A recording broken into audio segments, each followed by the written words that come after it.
आजचा दिवस आपल्या पुणे जिल्ह्याच्यासाठी खरोखरच ऐतिहासिक आणि आनंदाचा दिवस आहे। पुणे हे विद्येचे माहेरघर आहेच, पण ते उद्योग, तंत्रज्ञान आणि रोजगाराचेही मोठं केंद्र बनत चाललेलं आहे। त्यामुळे शहराचा वेगाने विस्तार झाला आणि त्याचबरोबर वाहतूक कोंडीची मोठी समस्या बनली। त्या समस्येवर कायमस्वरूपी उपाय करण्यासाठी आणि पुण्याच्या विकासाला आणखी वेग देण्यासाठी आपण आज इथे सगळेजण एकत्र जमलेलो आहोत आणि केंद्रीय मंत्री आदरणीय नितीनजी गडकरी साहेब यांच्या दूरदृष्टीतून आणि राज्याचे मुख्यमंत्री देवेंद्रजी फडणवीस साहेब यांच्या सक्षम नेतृत्वाखाली आज पुण्याच्या भविष्यासाठी अत्यंत महत्त्वाच्या अशा 3 उन्नत महामार्गाचं भूमिपूजन झालेलं आहे। ही आपल्या सर्वांसाठी अत्यंत अभिमानाची गोष्ट आहे।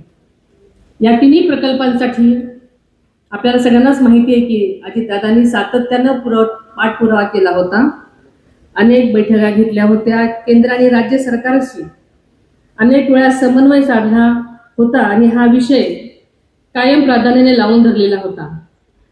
म्हणूनच आजचा हा दिवस पाहण्यासाठी नक्कीच त्यांचं मोठं योगदान आहे असं म्हणायला हरकत नाही।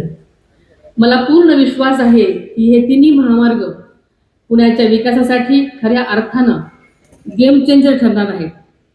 या रस्त्यांमुळे विकासाच्या नव्या वाटा खुल्या होतील आणि आदरणीय अजितदादांनी पाहिलेल्या स्वप्नांच्या पूर्ततेकडे टाकलेलं हे एक महत्त्वाचं पाऊल ठरेल।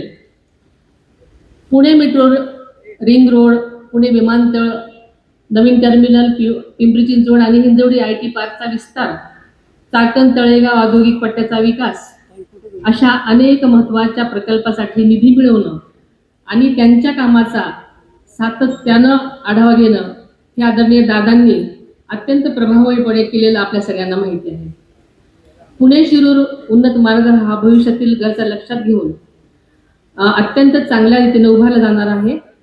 त्यामध्ये आधुनिक वाहतूक कॉरिडॉर आहे, अत्याधुनिक तंत्रज्ञान, सुरक्षित रचना आणि मल्टीमोडल कनेक्टिव्हिटीमुळे हा प्रकल्प पुण्याच्या सर्वांगीण विकासाला मोठी चालना देणार आहे। सगळ्यांचा प्रवास सुकर करणार आहे, सुरक्षित करणार आहे, जलद करणार आहे आणि सुलभ करणार आहे।